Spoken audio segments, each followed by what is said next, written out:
جس نے اس خانہ عالم کو وجود بخشا. درود و سلام جناب نبی کریم صلی اللہ علیہ وسلم پر، جنہوں نے اس دنیا میں آ کر ہم کا بول بالا کیا. سامعین محترم، گزشتہ جمعوں کی جو گفتگو ہے اس کا خلاصہ لباب وہ یہ ہے کہ کوئی بھی تحریک جب اٹھتی ہے تو خالصتاً اللہ کے رضا کے لیے اٹھتی ہے، اور اس کو چلانے والے وہ مکمل طور پر اخلاص کے ساتھ اس کو چلاتے ہیں. لیکن کچھ چیزیں ایسی ہیں کہ جو ہمارے مد نظر نہیں ہوتی، جس کی وجہ سے وہ تحریکیں ناکامی کا شکار ہو جاتی ہیں. اس میں بات عرض کی تھی کہ اگر ہم بیرونی طور پہ دیکھیں تو بیرونی سازشیں ہوتی ہیں، بیرونی قوتیں ہیں. اور یہ بات بھی عرض کی تھی کہ ہم سارے کا سارا غلبہ بیرونی قوتوں کے اوپر یا یہ کہہ کر کے سازشیں ہوتی ہیں ہم آرام سے بیٹھ جائیں، اور ناکامی کا سارا غلبہ اس بات پہ ڈال دیں کہ بیرونی سازش ہے، یہ بھی درست نہیں ہے. اس کی ناکامی کی پہلی اور بڑی وجہ جس پہ گفتگو یہ چل رہی تھی کہ وہ ہے اللہ رب العزت کے دو طرح کے احکامات انسان کی طرف متوجہ ہوتے ہیں. ایک انفرادی احکامات جن کو کہا جاتا ہے، اور ایک وہ احکامات ہیں جن کو اجتماعی احکامات کہا جاتا ہے. اب اس میں ہم بیلنس نہیں کر پاتے، توازن برقرار نہیں رکھ پاتے. یا تو مکمل انفرادی توجہ چلی جاتی ہے انفرادیت کی طرف، ایسے احکامات جن کا تعلق فردن ہر ایک کے ساتھ ہے، اس میں شخصیت کی تعمیر ہے، اخلاق کی تعمیر ہے، تزکیہ ہے، یہ چیزیں شامل ہیں اس کے اندر. جو تو پوری توجہ اس طرف نکل گئی. اگر اجتماعی کی طرف بات چلی جائے تو پھر اجتماعیت کے اندر ہم یہ کرتے ہیں کہ فرد کی جو تعمیر ہے، شخصیت کی جو تعمیر ہے، اس کو بھول جاتے ہیں. پھر ہم یہ کہتے ہیں کہ ہم تو بہت بڑا کام کر رہے ہیں، ہم جہاد کر رہے ہیں، ہم تصنیف کر رہے ہیں، ہم تبلیغ کر رہے ہیں، ہم خطابت امامت کر رہے ہیں. تو یہ سارا زور پھر اسی کے اوپر ہوتا ہے. اب انفرادی اصلاح یہ مد نظر نہیں ہوتی. قرآن کریم میں اللہ رب العزت نے جو بات ارشاد فرمائی وہ فرمایا کہ ان تنصروا اللہ ینصرکم، ان تنصروا اللہ ینصرکم، کہ اگر تم اللہ کی مدد کرو گے تو پھر وہ تمہاری مدد کرے گا. اللہ کی مدد تب شامل حال ہوگی جب ہم اللہ کی مدد کریں گے. اور اللہ کی مدد کیا ہے کہ جو ہماری طرف احکامات متوجہ ہو رہے ہیں، انفرادی احکامات جن کو کہا جاتا ہے، اس کے لیے بھرپور کوشش کی جائے، شخصیت کی تعمیر کی جائے. ایک آدمی ہے، وہ پورے معاشرے کی اصلاح کے لیے نکلا ہے.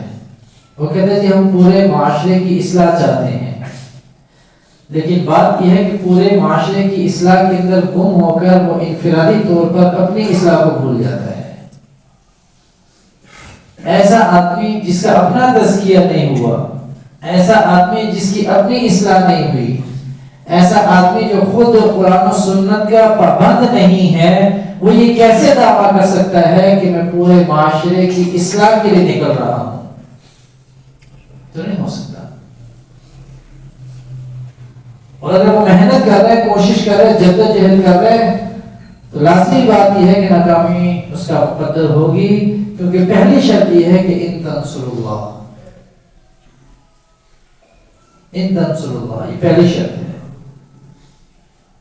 اپنی نماز درست ہے، اپنے اخلاق درست ہیں، اپنے معاملات درست ہیں، نوافل تہجد کا پابند ہے، قرآن کی تلاوت کرتا ہے، معاملات دوسروں کے ساتھ ٹھیک ہیں، اڑوس پڑوس کا خیال رکھ رہا ہے، محلے داری اس کی اچھی چل رہی ہے، یہ سارے معاملات جب اس کے درست ہیں تو پھر وہ محنت کرے اور کوشش کرے تو پھر یا اس کو رکو، پھر اللہ بھی مدد کرے گا اس کی۔ لیکن جب اپنا ہی درست کچھ نہیں، اپنے اعمال درست نہیں، اپنے اخلاق درست نہیں، اپنے معاملات درست نہیں، اپنی معاشرت درست نہیں، جب اپنا ہی سب کچھ درست نہیں ہے اور وہ یہ نعرہ لگاتا ہے کہ میں پورے معاشرے کی اصلاح کروں گا، تو سوائے دھوکے کے یہ کچھ اور بات نہیں ہے، صرف یہ دھوکہ ہے۔ اور بات یاد رکھیے گا کہ جب ہر فرد اپنی اصلاح کی کوشش کرے گا تو یہ ہر فرد جو ہے یہی مل کر پھر ایک اجتماع بنے گا۔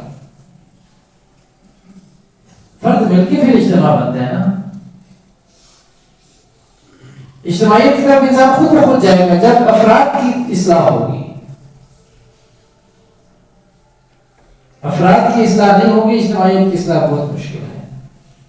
اور حضرت امام مالک رحمۃ اللہ علیہ انہوں نے یہ بات دیکھی ہے کہ اس امت کے آخری زمانے کی اصلاح اسی انداز سے ہوگی جس طرح اس امت کے اول جو افراد تھے ان کی اصلاح ہوئی تھی، جو شروع کے افراد تھے، شروع کا زمانہ تھا اسلام کا۔ اور شروع کے زمانے میں اصلاح کیسی ہوئی تھی؟ ایک ایک فرد کو لے کر ہوئی تھی، وہ فرد کی محنت تھی، اس میں دعوت بھی نہیں ہے، اس میں تبلیغ بھی نہیں ہے، اس میں جہاد بھی نہیں ہے، اس میں سیاست بھی نہیں ہے، اس میں قتال بھی نہیں ہے، کچھ بھی نہیں ہے اس کے اندر، صرف اور صرف اس کے اندر افرادی محنت ہے، افراد تیار کیے جا رہے ہیں۔ حضرت ابوبکر صدیق رضی اللہ تعالیٰ عنہ تیار ہوئے، حضرت عمر فاروق رضی اللہ تعالیٰ عنہ تیار ہوئے، حضرت عثمان غنی رضی اللہ تعالیٰ عنہ، حضرت علی رضی اللہ تعالیٰ عنہ، بڑے بڑے جو افراد ہیں یہ اس وقت کی افرادی محنت سے فردن فردن محنت ہو رہی ہے۔ یہ اشخاص اس وقت تیار ہوئے ہیں، بڑے بڑے صحابہ تیار ہوئے اس وقت،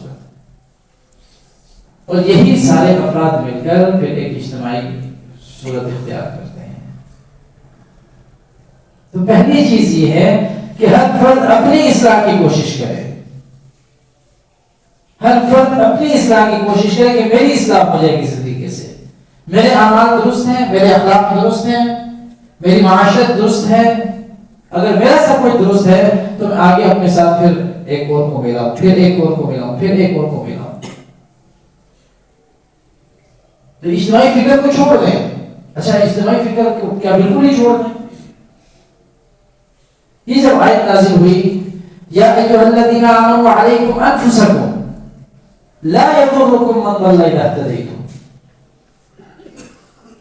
یا ایھا الذین آمنوا علیکم انفسکم، اے ایمان والو اپنی فکر کرو، اپنی اصلاح کی فکر کرو، اپنے اوپر توجہ کر کیا رہے ہو۔ لا یضرکم من ضل اذا اهتدیتم، اگر کوئی گمراہ ہے تو اس کی گمراہی تمہیں کوئی نقصان نہیں پہنچائے گی، اگر کوئی گمراہ ہے تو اس کی گمراہی تمہیں کوئی نقصان نہیں پہنچائے گی۔ کب؟ علیکم انفسکم، جب تم اپنے اوپر توجہ دو گے۔ علیکم انفسکم، اپنے خیال کرو، اپنی خبر لو، کر کیا رہے ہو۔ تو لا یضرکم من ضل اذا اهتدیتم۔ ایک صحابی جناب نبی کریم صلی اللہ علیہ وسلم کی خدمت میں حاضر ہوئے،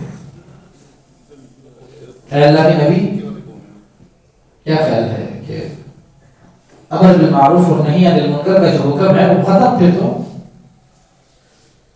جب ہر فرد اپنی اصلاح کی توجہ دے گا،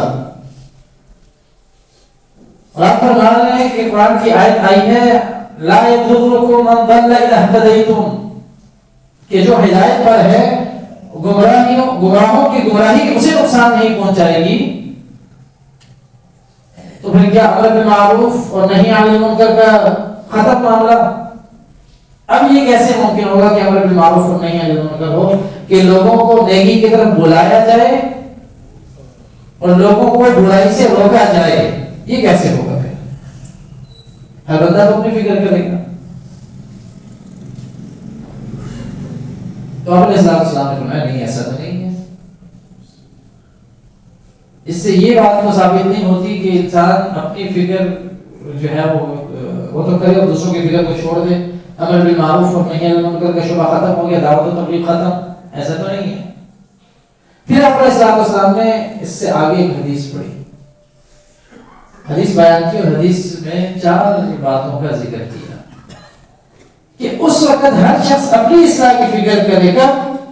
نمبر 1، جب ہر شخص کا مطمع نظر پیسہ ہو جائے، روپیہ پیسہ، بس کوئی کسی کے ساتھ چل رہا ہے تو روپیہ پیسے کے لیے، کوئی کسی کے یہاں جا رہا ہے تو روپے پیسے کے لیے، کسی کی عزت ہو رہی ہے تو روپے پیسے کے چکر میں ہو رہی ہے، کوئی کسی کو ذلیل کر رہا ہے تو روپے پیسے کے چکر میں کر رہا ہے. کل کائنات اس کے لیے روپیہ پیسہ بن گیا ہے. اگر جب ایسے حالات آ جائیں کہ ہر بندہ روپے پیسے کے اطاعت کے اندر لگ جائے، اب اطاعت روپے پیسے کی ہو رہی ہے نا، جس کے پاس پیسہ ہے، روپیہ ہے، ہر بندہ اس کی بات ماننے کے لیے تیار ہے. جس کے پاس روپیہ نہیں، پیسہ نہیں، وہ کتنا ہی اچھا ہو، عقل مند ہو، شعور والا ہو، بس ٹھیک ہے، صحیح کہہ رہا ہوں، یہ بات ہوتی ہے. تو اطاعت پیسے کی ہو رہی ہے، فرمانبرداری پیسے کی ہو رہی ہے.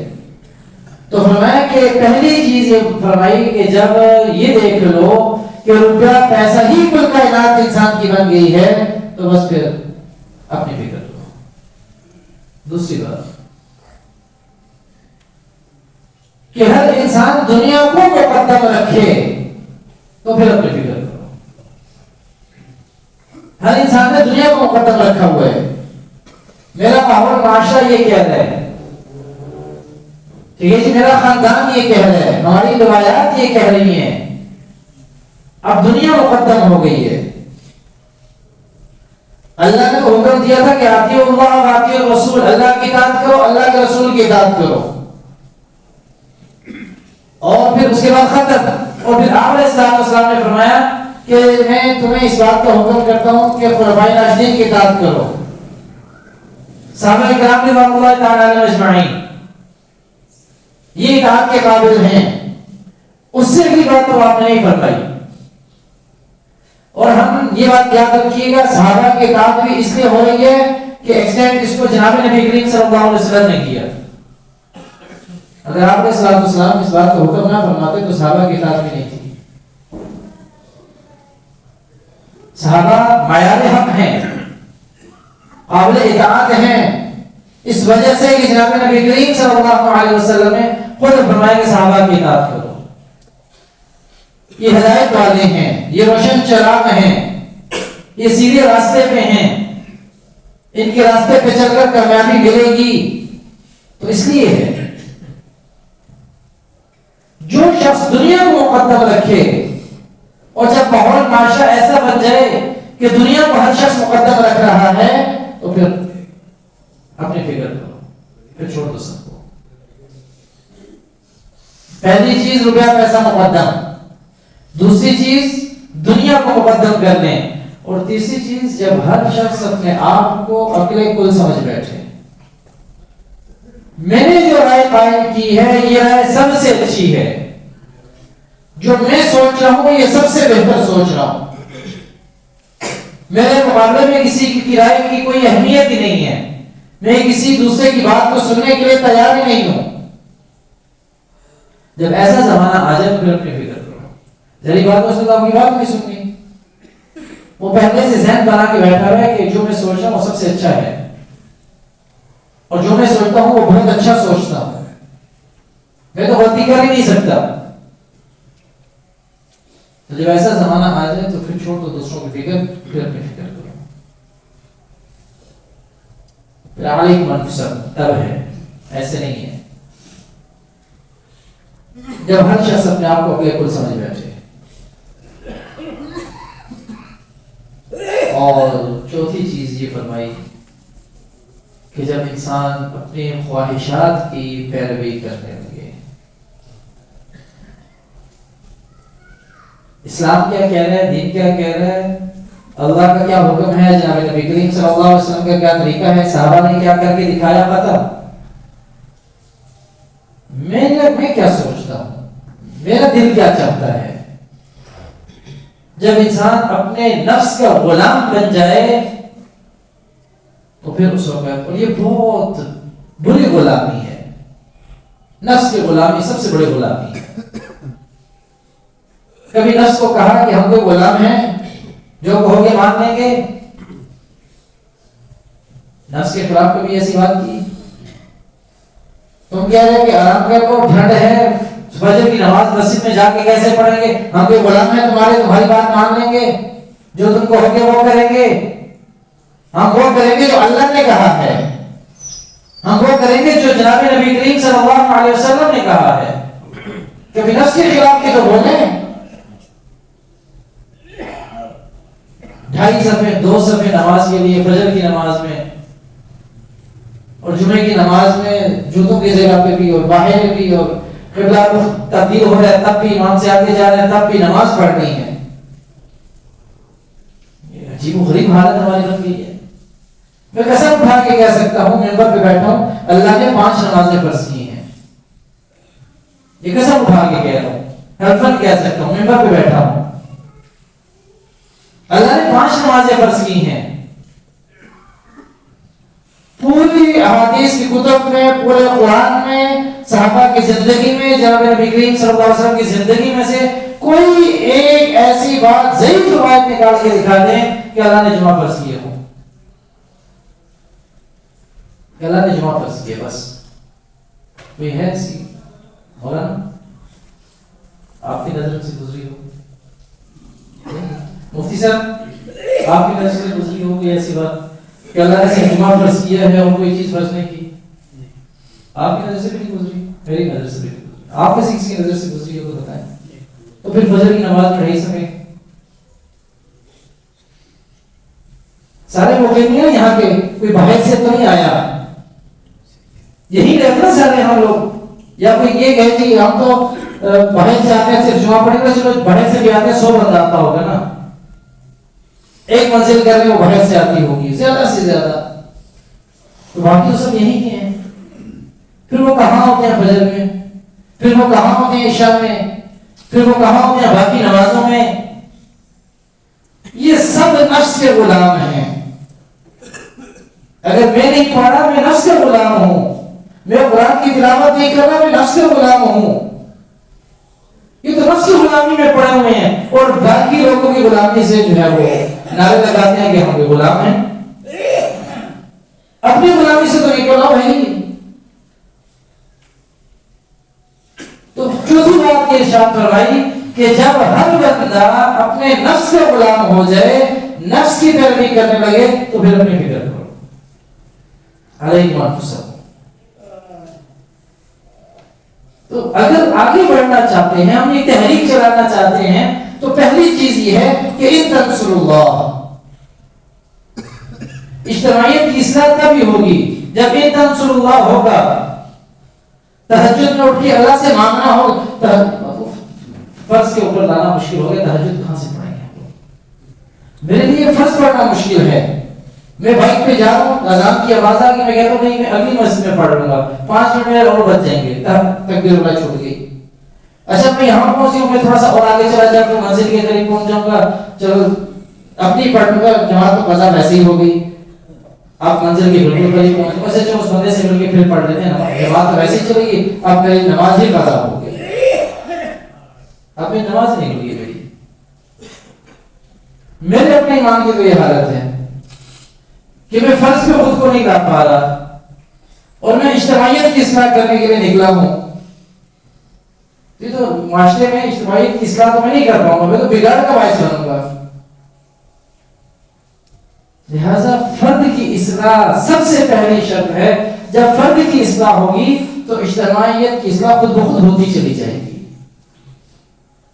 آج میں اپنی اصلاح کر رہا ہوں، آپ اپنی اصلاح کریں. اب فرض کریں یہاں پہ 500 بندہ بیٹھا ہے، چھوڑ دے کہ ہمیں کسی اور کی اصلاح کرنی ہے. وہ یہ کہ آج کے بعد میں اپنی اصلاح کروں گا، میں اپنے آپ کو 5 وقت نماز کا پابند بناؤں گا. میں کسی کی فکر نہیں کر رہا، میں اپنی بات کر رہا ہوں. آپ اپنے دل میں یہ سوچیں کہ میں اپنی فکر کر رہا ہوں، تو کیا اب ہمیں کسی کو بات کہنے کی ضرورت پڑے گی بھائی نماز پڑھو؟ نہیں کرتے، کیونکہ میں اپنی اصلاح کی فکر میں لگ گیا ہوں. سب سے پہلے اپنی اصلاح ہے.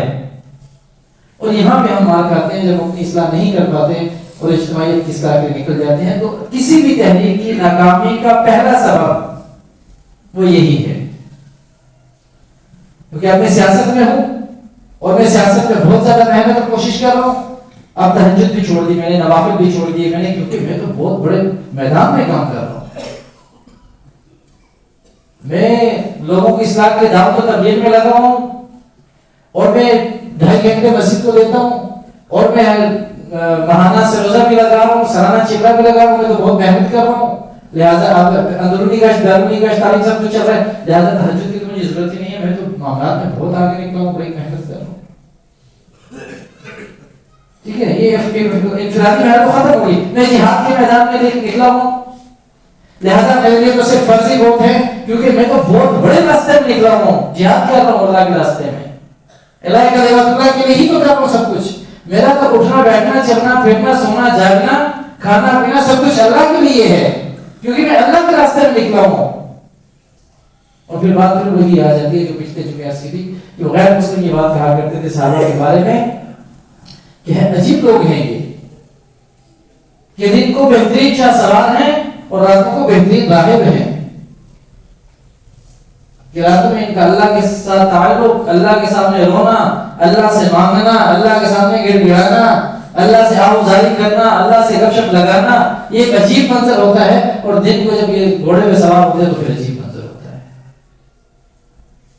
لہذا ہر فرد کے لیے یہ لازم ہے کہ وہ اپنی فکر میں لگ جائے. کوئی شخص اس وقت تک دوسرے کی اصلاح نہیں کر سکتا، کیونکہ وہ بات اثر نہیں کرے گی. اللہ رب العزت اس شخص کی بات میں سے تاثیر کو نکال دیتے ہیں جو خود بے عمل ہو، اس کی بات تو سے اثر کرے گی. جو شخص با عمل ہے، خود عمل کر رہا ہے، اللہ رب العزت اس کی بات کے اندر تاثیر کو رکھ دیتے ہیں. اور پھر اللہ کا یہ وعدہ بھی ہے جو ایمان لے کر آئے گا، نیک اعمال کرے گا، میں اس کی محبت لوگوں کے دلوں کے اندر ڈال دوں گا. اور اطاعت بھی ہوتی ہے جب محبت ہوتی ہے، جب محبت نہ ہو تو اطاعت بھی نہیں ہوتی. یہ بات یاد رکھیے گا. زبانی دعوت بہت آسان ہے کرنے، کہ غلامی رسول میں موت بھی قبول ہے کہہ دینا آسان ہے. نماز جناب نبی کریم صلی اللہ علیہ وسلم کی آنکھوں کی ٹھنڈک ہے، اس کو عملی طور پر پیش کرنا یہ بڑا مشکل ہے. سمجھ رہے کہ نہیں سمجھ رہے؟ اس لیے اپنے نفس کی اصلاح بہت ضروری ہے. اور کچھ بھی نہ کریں، اپنے آپ کو صرف 5 وقت نماز کا پابند بنا لیں. اللہ کی رحمت سے امید ہے باقی احکامات پہ خود زندگی میں آتے چلے جائیں گے. اور میں اپنے آپ کو یہ سمجھوں میں بہت بڑا فن خان مانا پھرتا ہوں اور نماز میری زندگی کے اندر نہیں ہے، باقی سارے احکامات ہیں، تو اس بات کا خوف اور ڈر ضرور ہے کہ نماز نہیں ہے تو باقی احکامات بھی آہستہ آہستہ میری زندگی سے نکلتے چلے جائیں گے. اس لیے نماز کا پابند خود کو بھی بنائیں، اپنے بچوں کو بھی بنائیں، اپنے گھر والوں کو بھی بنائیں، اور بتائیں اپنے بچوں کو کہ یہ فرض نماز ہے، چھوڑ دی. یہ کیسے چھوڑ دی؟ لیکن عورتوں کا بھی عجیب معاملہ ہے، مردوں کا بھی عجیب معاملہ ہے. ہم مرد عورتوں سے بہت ڈرتے ہیں. اچھا جی بیگم نے کہا تھا یہ لے کے آنا تو یہی لے کے آنا ہے. 10 دکانیں پھر جائے گا، بیگم کی مرضی کی چیز نہیں ملی تو نہیں دے گا، بیگم ناراض ہو جائے گی. اور جس اللہ نے وہ بیگم دی ہے اس اللہ کو ناراض کر کے زندگی گزار رہے ہیں. کیسی زندگی ہے ہماری؟ بیگم کو ڈر ہے کہ سالن میں نمک مرچ اوپر نیچے ہو گیا تو شوہر ناراض ہو جائے گا. پوری زندگی اللہ کے حکم کے خلاف گزار دی، اس کا خوف اور ڈر کوئی نہیں ہے. سمجھے؟